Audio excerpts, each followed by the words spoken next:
Everyone, my name is Nidhi Bhatnagar and welcome you all in this channel. तो आज के video में हम क्या सीखेंगे, देखो आज हम करने वाले हैं क्लास 7th का ज्योग्राफी का एनसीईआरटी की बुक से चैप्टर नंबर 1 एनवायरनमेंट। ठीक है, तो चलो विदाउट डिले अपनी वीडियो को शुरू करते हैं। After the long vacations, when Ravi started going to school again, he noticed that the only playground next to his school was dug up. देखो, आफ्टर अ लॉन्ग वेकेशन यानी कि बहुत लंबी छुट्टियों के बाद जब रवि ने स्टार्ट किया गोइंग टू स्कूल जाना दोबारा से, यानी कि जब छुट्टियां हुई थी फिर उसके बाद छुट्टियों में तो वो स्कूल नहीं गया होगा, तो उसके बाद जब उसने स्कूल जाना शुरू किया तो उसने नोटिस किया कि जो प्ले ग्राउंड है नेक्स्ट टू हिज स्कूल, उसके स्कूल के जस्ट बाद वाला वॉज डग अप, उसकी खुदाई करी गई है। ठीक है, वो खोद दिया गया है। तो people said that a huge building was many flats will be constructed there. तो लोगों ने उसे क्या बताया कि भाई यहाँ पर ना बहुत बड़ी बिल्डिंग बनेगी जिसमें बहुत सारे क्या बनेंगे भाई, फ्लैट्स बनेंगे। तो Ravi was almost in tears, Ravi को क्या हुआ, उसकी आंखों में आंसू आ गए। When he realised that the big playground with its soft grass, marigolds and butterflies is gone forever। अब उसको बहुत दुख किस बात के लिए हो रहा था, है ना, उसकी आंखों में आंसू आ गए थे कि इतना बड़ा तो मेरा प्लेग्राउंड था, उस प्लेग्राउंड में सॉफ्ट ग्रास थी, मैरीगोल्ड गेंदे के फूल थे, है ना, तितलियाँ थी, ये तो सब हमेशा के लिए अब यहाँ से चले गए, सब कुछ खत्म हो गया उसके लिए वो सब चीज़ें। He shared his feeling with his classmates, तो उसने अपने क्लासमेट्स के साथ अपनी फीलिंग्स को शेयर किया। इन द असेंबली यानी जहाँ आपकी प्रेयर होती है, the principal to sadly observe, principal ने भी बहुत दुख के साथ इसको ऑब्जर्व किया। See how our environment is changing, देखो हमारे आसपास का जो वातावरण है, हमारा एनवायरनमेंट है, वो किस तरीके से बदल रहा है।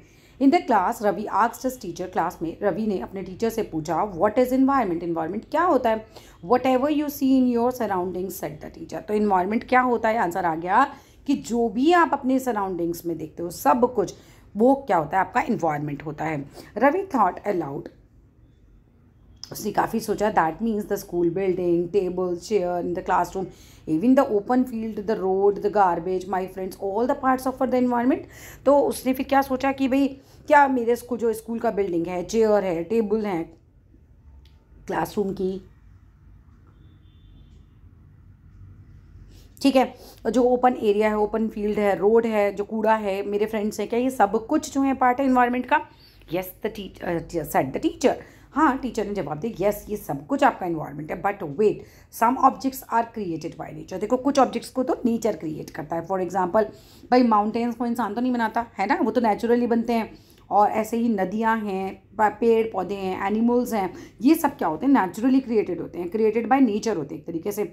Others are made by the people, और कुछ को कौन बनाता है भाई, लोग बनाते हैं। फॉर एग्जांपल रोड्स को लोग बनाते हैं, कार लोग बनाते हैं, क्लोथ्स को लोग बनाते हैं, यानी कि ये मैन मेड ऑब्जेक्ट हो गए। बुक्स को लोग बनाते हैं, आप कितने भी ऑब्जेक्ट इंसान बनाता है वो लिख सकते हो यहाँ पर। ना वर्क इन पेयर, चलो पेयर में काम करो, पेयर मतलब दो ग्रुप बना लो, ऐसे दो लोगों का ऐसे ग्रुप बना लो, पेयर बना लो।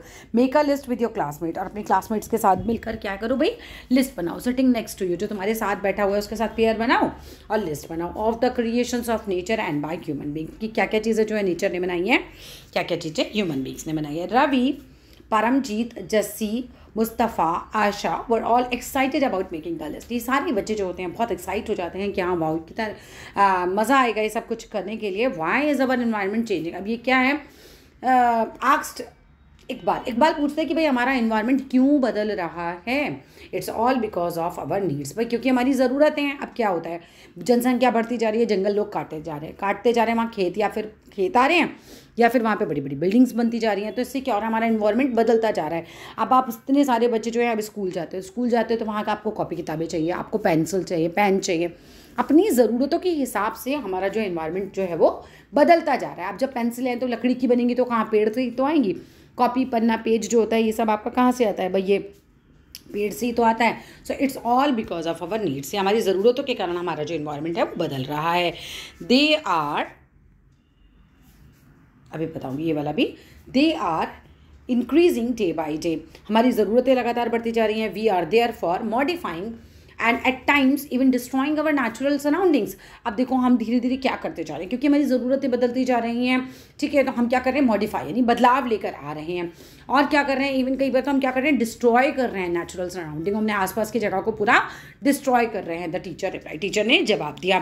फ्रॉम द अबव कॉन्वर्सेशन, ये जो पूरा आपने पूरा कॉन्वर्सेशन सुना, यू अंडरस्टैंड, आप इससे क्या समझते हो, that the place, people, things and nature that surrounded, जो भी लोग होते हैं, जगह होती है, चीज़ें चीज़ें होती हैं जो भी हमें घेर के रखती हैं, है ना, और जितने भी लिविंग ऑर्गेनिजम्स होते हैं, ये सब कुछ मिलाकर क्या बनता है, सब कुछ मिलाकर हमारा इन्वायरमेंट कहलाता है। ये हमारा इन्वायरमेंट है, right. It is a combination of natural and human made phenomena. अब इसमें एनवायरनमेंट में दोनों ही चीज़ें होती हैं, नेचुरल चीज़ें भी होती हैं और ह्यूमन मेड भी होती हैं। नेचुरल जैसे आपको अभी बताया था, पहाड़ है, नदियाँ हैं, समुद्र है, झरने हैं, जो नेचुरली बनी हुई चीज़ें हैं, ठीक है। और मैन मेड कैसे हो गए, पेंसिल, कॉपी, पेपर, पंखा, टेबल, चेयर, बैट, पर्दे, कुछ भी जो इंसान ने बनाया, ठीक है। तो इन सबको मिलाकर बनता है। अब आता है बायोटिक और अबायोटिक। इसका डेफिनेशन आ जाता है, बहुत इंपॉर्टेंट है, ध्यान से समझो। It is a combination of natural and human made phenomena, ये तो हो गया। While the natural environment refers to both biotic and abiotic. अब देखो, नेचुरल में भी बायोटिक होता है और अबायोटिक होता है। अब नेचुरल में भी बायोटिक होता है, अबायोटिक होता है। कैसे? Conditions existing on the earth, मतलब बायोटिक होती हैं और अबायोटिक कंडीशंस होती हैं। अब ये क्या होती है, अब देखो यहाँ पर दे रखा है। बायोटिक वर्ड का मतलब होता है लिविंग ऑर्गेनिजम्स, जैसे कि प्लांट और एनिमल। प्लांट नेचुरल हैं, एनिमल भी नेचुरली ही होते हैं, ठीक है, मैन मेड नहीं होते। कोई इंसान अपनी फैक्ट्री में एनिमल को पैदा नहीं करता है, ठीक है। तो एनिमल टू एनिमल, ठीक है, वो अब जन्म देते हैं, नेचुरली होता है ये पूरा प्रोसेस। तो ये बायोटिक की कैटेगरी में आते हैं। जबकि अबायोटिक की कैटेगरी में कैसे आते हैं, the word non living elements, जैसे कि लैंड हो गई, वाटर हो गया, तो ये अबायोटिक की कैटेगरी में आ गई। सॉइल हो गई, ठीक है, ये अबायोटिक की कैटेगरी में आता है, ठीक है। Human environment reveals these activities, creations and in creations among human beings. कुछ छूटा तो नहीं है हमारा? नहीं। चलिए आगे देखते हैं। नेचुरल इन्वायरमेंट की बात करते हैं। Land, water, air, plants and animal comprises the natural environment. देखो, लैंड से, पानी से, हवा से, प्लांट से, एनिमल से, सब मिलकर हमारा नेचुरल इन्वायरमेंट बनता है। You are familiar with the meaning of lithosphere. अब आप लोगों को लिथोस्फीयर है, हाइड्रोस्फीयर है, एटमॉस्फीयर है, बायोस्फीयर है, तुम्हारी प्रीवियस क्लासेस से तुम्हें पता होगा, तुम्हारे पास ऐसा इंट्रोडक्शन होगा, तुमने इनका नाम सुना होगा। So let us learn some more facts. चलो इनके बारे में भी कुछ और फैक्ट्स जो हैं वो पढ़ लेते हैं। लिथोस्फीयर क्या है भाई? Lithosphere is the solid crust of the hard top layer of the अर्थ। तो लिथोस्फीयर क्या होता है? सॉलिड क्रस्ट होती है, जो हार्ड टॉप लेयर होती है ना अर्थ की, सबसे ऊपर वाली जो लेयर जिसे हम कह सकते हैं वो होती है। It is made up of rocks and minerals. ये किससे मिलकर बनती है? रॉक्स से, चट्टानों से और मिनरल्स से। And covered by thin layer of soil, और हल्की हल्की इसके ऊपर मिट्टी बिखरी हुई होती है, तो थिन लेयर ऑफ सॉइल होती है। It is an irregular surface with various land forms. इसमें इरेगुलर सरफेस होता है, ऐसा नहीं कि प्लेन आप चले जा रहे हो, प्लेन ऐसा नहीं होता। उबड़ खाबड़, ऊपर नीचे, इस तरह का इरेगुलर सरफेस होता है, जिसमें बहुत सारे टाइप के लैंड फॉर्म्स होते हैं, जैसे कि माउंटेन्स होते हैं, प्लेट्यूज होते हैं, प्लेन्स होते हैं, वैली होती है, et cetera. Landforms are found over the continents. Landforms कहाँ पाए जाते हैं भाई? कॉन्टिनेंट्स पे पाए जाते हैं। Also on the ocean floor. तो कॉन्टिनेंट और ओशन दोनों में ही अलग अलग टाइप के लैंडफॉर्म्स पाए जाते हैं। कैसे कैसे लैंडफॉर्म्स आपको बताए हैं? आपको बताया जैसे कि माउंटेन एक अलग काइंड का लैंडफॉर्म होता है, प्लेट्यू टेबल लैंड की तरह होता है, वो अलग काइंड का होता है, प्लेन यानी कि प्लेन जगहें है ना, वो एक अलग काइंड ऑफ लैंडफॉर्म है। वैलीज, घाटियाँ जो होती हैं समुद्र की, सॉरी पहाड़ के बीच में जो घाटियाँ बनती है, इस तरह से देखो वैलीज होती हैं, वो ये मान लीजिए, जस्ट अ मिनट, ये देखो ये आपका पहाड़ है, ये जगह जो होती है ये वैली कहलाती है, ठीक है, जो नीचे साइड होती है, तो ये होता है। और प्लेट्यू भी बता ही देती हूँ, चलो आपको प्लेट्यू देखो कैसा होता है, इस तरह का टेबल लैंड होता है कुछ इस तरीके से कि आप प्लेन से चले आ रहे हो, फिर आप ऊपर जाओगे तो फिर यहाँ पर एकदम फिर प्लेन लैंड मिलेगा, फिर नीचे आओगे तो ये जो ऊपर वाला हिस्सा होता है ना, जो टेबल की तरह ही जो बन रहा है, ये प्लेट्यू कहलाता है, ठीक है। अब आगे आते हैं हम। Lithosphere is the domain that provides us. अब लेथोस्फीयर ऐसा डोमेन है जो हमें क्या प्रदान करता है, क्या प्रोवाइड कराता है हमें? Forest, grass land for grazing, ठीक है, लैंड फॉर एग्रीकल्चर दिलवाता है, ह्यूमन सेटलमेंट्स के लिए जगह होती है, मतलब एक तरीके से मिलती है हमें लेथोस्फीयर पे। It is also a source of mineral wealth, और इससे क्या है? मिनरल वेल्थ भी मिलती है, ठीक है। अब आगे आ जाओ। अब the domain of water is refer to as a hydrosphere. अब पानी वाले उसको हम क्या बोलते हैं भाई? हाइड्रोस्फीयर बोलते हैं, ठीक है। जो डोमेन रेफर करता है पानी को वो हाइड्रोस्फीयर कहलाता है। It comprises various sources of water. अब इसमें बहुत सारे सोर्सेज ऑफ वाटर आ सकते हैं, जैसे कि अगर हम देखें different types of water bodies हो गई, रिवर्स हो गए, लेक्स हो गए। हाइड्रोस्फीयर का मतलब आप समझो कि पानी से रिलेटेड जितना भी है, ठीक है, तो नदियाँ हैं, लेक्स हैं, सीज़ हैं, ओशियंस हैं, etcetera. It is essential for all living organisms. तो ये जो है सारे ही लिविंग ऑर्गेनिजम्स के लिए हाइड्रोस्फीयर तो बहुत ज़रूरी है। पानी नहीं हो तो मर जाएंगे हम लोग, है ना। यूँ तो लिथोस्फीयर भी बहुत ज़रूरी, ज़मीन नहीं है तो रहोगे कहाँ पर, ठीक है। और अब एटमॉस्फेयर क्या है? ये भी ज़रूरी है। The atmosphere is the thin layer of air. Atmosphere क्या है? आपके आसपास देखो, अंदर थोड़ा सांस लो, देखो पूरा एयर ही एयर है आपके आसपास। तो ये जो थिन लेयर है ना हमारे आसपास, ये हमारा एटमॉस्फेयर होता है भाई, ठीक है, अर्थ के आसपास जो पूरा अर्थ है, आप ये देखो ये पूरी अर्थ है, तो इसके ये जो कंबल सा ढका हुआ है ना, ये हवा का, यही है हमारा एटमॉस्फेयर, ठीक है। तो the thin layer of the air that surrounds the earth, एक ऐसी थिन लेयर जिसने अर्थ को सराउंड कर रखा है, उसको हम एटमॉस्फेयर बोलते हैं।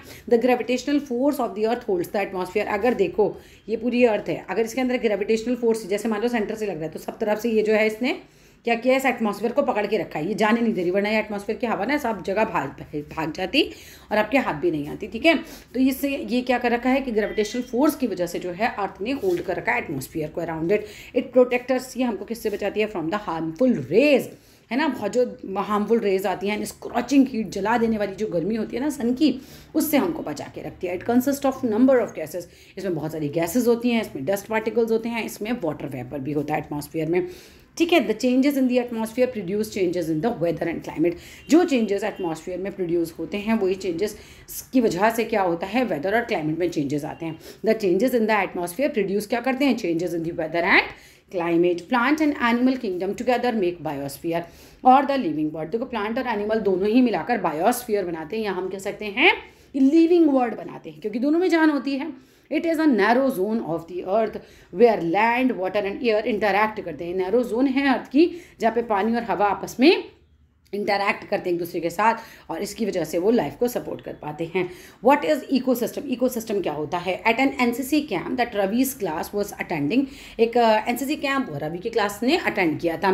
तो जैसी जो होती है वो क्या कहती है, exclaimed what a heavy downpour, कितनी तेज़ बारिश हो रही है। It remains me of my home in Kerala, it reminds me, तो मुझे केरला की याद आ गई, अपने घर की याद आ गई एक तरीके से। You should come and see how it pores and pores and pores over the lush green fields. देखो आओ, देखो कैसे ये गिरे जा रही है बारिश, जो है पूरा हरियाली पर एक तरीके से जो फील्ड में है, एंड कोकोनट प्लांटेशंस पर, है ना। तो कितनी तेज़ी यहाँ पर ये बारिश पड़ रही है।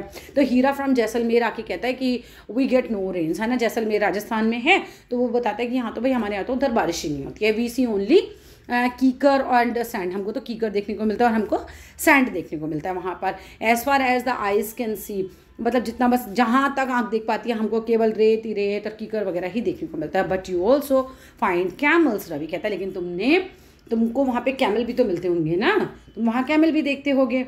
तो ये सब बच्चों के बीच में बात चल रही है। अभी जितने साइड के बॉक्सेस है सारे कवर करने वाले हैं हम, ठीक है, सो डोंट वरी। हीरा क्या कहता है, not just camels if you visit our desert. भाई ऐसा नहीं है कि केवल कैमल्स ही हैं, अगर आप हमारे डेजर्ट को विजिट करते हैं तो यू विल से स्नेक्स, यानी कि सांप, लेजर्ड्स यानी कि छिपकलियाँ, और भी मैनी इंसेक्ट्स आपको देखने को मिलते हैं। रवि वंडर्ड, रवि तो बिल्कुल चौंक जाता है। Why do the animals, the vegetation and the way people live vary from place to place? तो कहता है कि भाई ऐसा क्यों होता है कि किसी जगह कोई एनिमल्स रहते हैं, किसी जगह कोई एनिमल्स रहते हैं, कहीं कोई पौधे उगते हैं, कहीं कोई और पौधे उगते हैं। तो ऐसा वेरिएशन क्यों होता है। पोलर बियर जैसे मानो कि पहाड़ों पे होता है तो रेगिस्तान में क्यों नहीं हो सकता, कैमल जो रेगिस्तान में होता है पहाड़ों पे क्यों नहीं हो सकता। उसके दिमाग में ऐसे क्वेश्चंस आ जाते हैं। Are they all related to each other, क्या ये एक दूसरे से रिलेट करते हैं। Oh yes, very much so, teacher replied करती है। All plants and animals and human beings depend on their immediate surrounding, ये सब जो है डिपेंड करते हैं जो भी इनके आसपास का इनका सराउंडिंग होता है। Often they are also interdependent on each other, अक्सर ये लोग एक दूसरे पर इंटरडिपेंडेंट होते हैं। इंटरडिपेंडेंट का मतलब होता है प्लांट पे हम निर्भर हैं और प्लांट हम पर निर्भर है। कैसे, अगर हम ऑक्सीजन नहीं छोड़ेंगे तो प्लांट सांस नहीं ले सकता, और प्लांट जो है सॉरी अगर हम कार्बन डाइऑक्साइड नहीं छोड़ेंगे तो प्लांट सांस नहीं ले सकता, और अगर प्लांट जो है ऑक्सीजन नहीं छोड़ेगा, नहीं देगा, तो हम सांस नहीं ले सकते। तो वी आर इंटरडिपेंडेंट, राइट। तो चलो आगे देखते हैं। This relation between the living organism as well as the relation between the organisms and their surrounding from the ecosystem, ये पूरा एक रिलेशन बन जाता है। There could be an ecosystem of large rain forest, एक इकोसिस्टम हो सकता था किसका भाई, रेन फॉरेस्ट का, ग्रासलैंड का, desert, mountains, lake, river, oceans and even small pond का। Do you think the park in which Ravi and his friends played formed an ecosystem, क्या ये लोग मिलकर एक इकोसिस्टम बनाते हैं। ह्यूमन एनवायरनमेंट क्या होता है, ह्यूमन बीइंग इंटरैक्ट करते हैं एनवायरनमेंट के साथ एंड मॉडिफाई कर लेते हैं, चेंज कर लेते हैं उसको अकॉर्डिंग टू देयर नीड। जहाँ हम रहते हैं हम अपने आसपास अपने हिसाब से चीज़ें कर लेते हैं। लेट सपोज मैं कहीं रहती हूँ तो मुझे वहाँ पे बड़े बड़े पेड़ लगाने तो मैं लगा लेती हूँ, मुझे आसपास गार्डन चाहिए था, उन लोग मिलकर बना लेते हैं। तो इस तरीके से हम अपने एनवायरनमेंट को अपने अकॉर्डिंग चेंज कर लेते हैं। अब अर्ली ह्यूमंस क्या थे, adapted themselves to natural surrounding, वो नहीं चेंज करते थे, वो तो जहाँ रहते थे उन्होंने अपने हिसाब से वहाँ अपने आप को ढाल लिया था एक तरीके से उस जगह के हिसाब से। They led a simple life, ये तो बहुत ही साधारण जीवन जीते थे। एंड फुलफिल देयर रिक्वायरमेंट्स, और अपनी जो भी ज़रूरत होती थी उसमें पूरा कर लेते थे फ्रॉम द नेचुरल सराउंड, जो नेचर उनका होता था आसपास। मतलब पेड़ से तोड़ के फल खा लिए, और नदी बह रही है तो वहाँ पे झरने के पास ही गया और पानी पी लिया, इस तरीके से अपना मतलब गुजारा कर लेते थे अच्छे से। With the time needs grew, अब जैसे जैसे टाइम जो है वो बढ़ा तो grew and became more varied.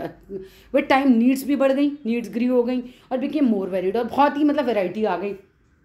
Human learn new ways to use, अब लोगों ने बहुत नए नए तरीके अपना लिए चीज़ें यूज़ करने के। एंड चेंज द एनवायरनमेंट, कैसे हम एनवायरनमेंट को यूज़ कर सकते हैं, कैसे हम उसे बदल सकते हैं, ये धीरे धीरे इंसान ने सीखा। पहले तो इंसान को कुछ नहीं आता था, तो जैसा होता था ना वैसे के साथ ही वो एडजस्ट कर लेता था।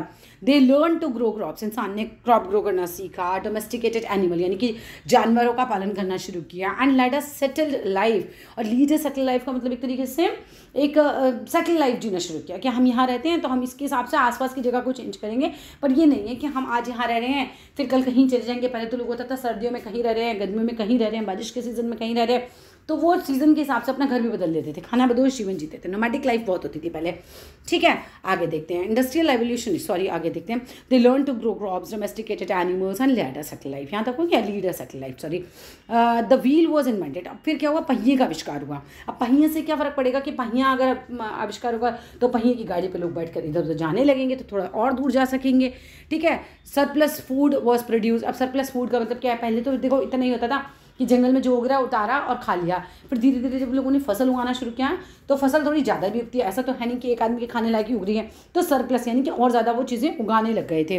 ठीक है, एंड फिर क्या होता है इससे प्रोड्यूस, फिर बार्टर सिस्टम आ गया। अब मान लो कि तुमने गेहूँ बहुत सारा उगा लिया, ठीक है, तो गेहूँ उगा लिया तो तुमने क्या किया, और दूसरा आदमी जो है वो चावल उगा रहा है, तो तुमने क्या किया, तुमने थोड़ा उसको गेहूँ दिया, उससे थोड़ा चावल लिया। इसको बोलते हैं बार्टर सिस्टम। तो लोग आपस में ऐसे, क्योंकि सरप्लस उग रहा है, थोड़ा ज़्यादा आपकी ज़रूरत से है, तो फिर आपने एक्सचेंज करना भी शुरू कर दिया।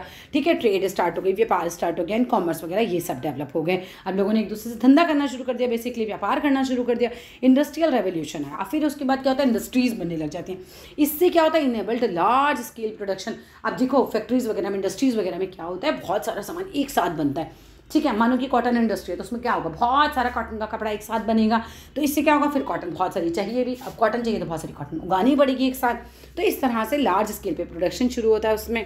ट्रांसपोर्टेशन जो बिकेम फास्टर। अब पहले तो लोग पैदल ही जाते थे, फिर व्हील का आविष्कार हुआ, फिर बैलगाड़ी पे जाने लगे, फिर पहले जानवरों पे भी जाया करते थे खैर अपने, फिर व्हील के आविष्कार से कुछ गाड़ियाँ बननी शुरू हुई, फिर उसके बाद स्टील वगैरह आया, है ना, आयरन का पता चला, तो फिर उससे क्या हुआ, धीरे धीरे ये ट्रेन, बस, मोटर कार, ये सब धीरे धीरे आनी शुरू हुई।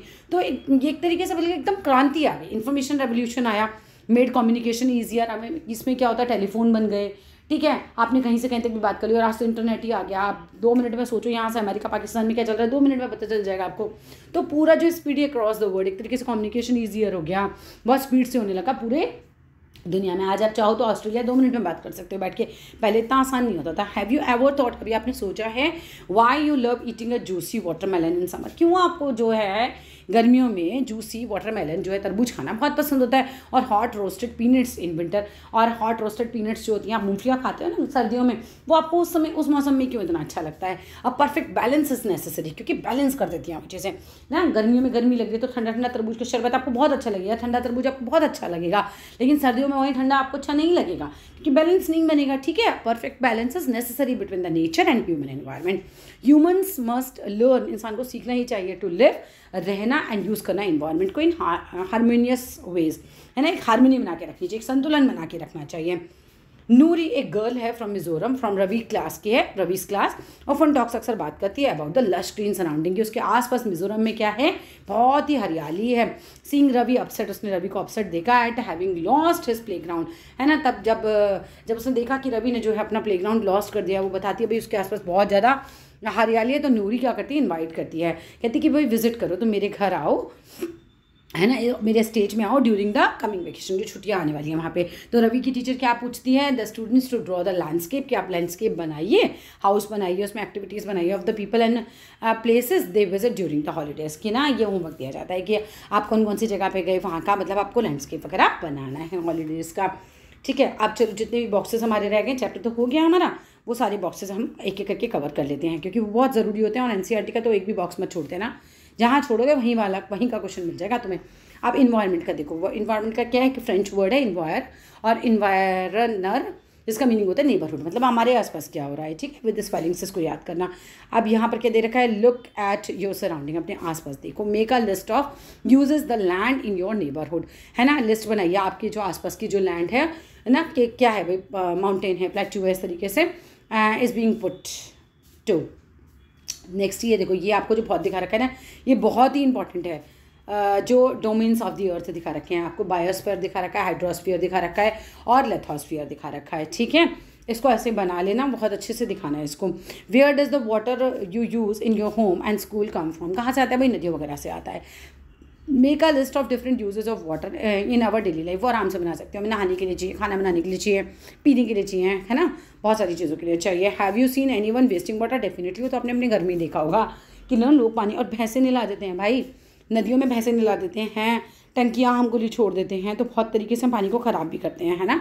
तो वो आपको बताना है और हाउ कैसे। नेक्स्ट है observe the sky while coming to school, आसमान देखो जब आप स्कूल आते हो। Make a note whether the day is cloudy है, मतलब बादल छाए हुए हैं, रेनी है, बारिश हो रही है, सनी है, धूप निकल रही है, फॉगी है यानी कि फॉग हो रहा है ना, कोहरा छा रहा है, कैसा दिन है, वो आपको बताना है। चलो नेक्स्ट देखते हैं, इकोसिस्टम क्या है, ये बहुत इंपॉर्टेंट है, ध्यान से पढ़ो।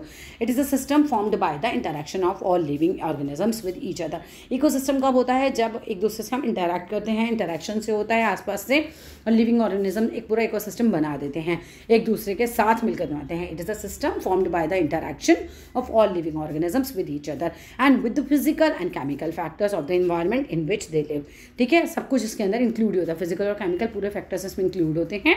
All linked by transfer of energy and material, ठीक है। और कुछ है इसके अंदर, ठीक है। स्केच और bring photographs of your place like the students in the story, ठीक है। ये तो कोई खास चीज़ नहीं थी, ठीक है। यहाँ पर कुछ है, हाँ ये इंपॉर्टेंट है, ये आ सकता है कि वर्ल्ड एनवायरनमेंट डे कब सेलिब्रेट किया जाता है, 5 जून को, ठीक है। ये भी इंपॉर्टेंट है। बार्टर सिस्टम क्या होता है, ये भी आ सकता है। It is a trade in which goods are exchange, जिसमें सामान को एक्सचेंज किया जाता है without the use of money, ठीक है, बिना पैसों के। अब लेट्स डू में कोई एक्टिविटी बता रखी है, talk to some elderly person in your neighbourhood, अपने जो आसपास के हैं ना कुछ बड़े बुजुर्ग से बात करो, कलेक्ट करो इन्फॉर्मेशन, किस चीज़ के बारे में, द ट्रीज इन हिज या फिर हर नेबरहुड, उनके आसपास कौन से पेड़ वगैरह हैं, और जब वो मतलब कौन से पेड़ वगैरह थे जब वो यंग थे, ठीक है। व्हेन ही और शी वाज यंग, दादी से, नानी से, दादू से, किसी से भी आप पूछ सकते हो।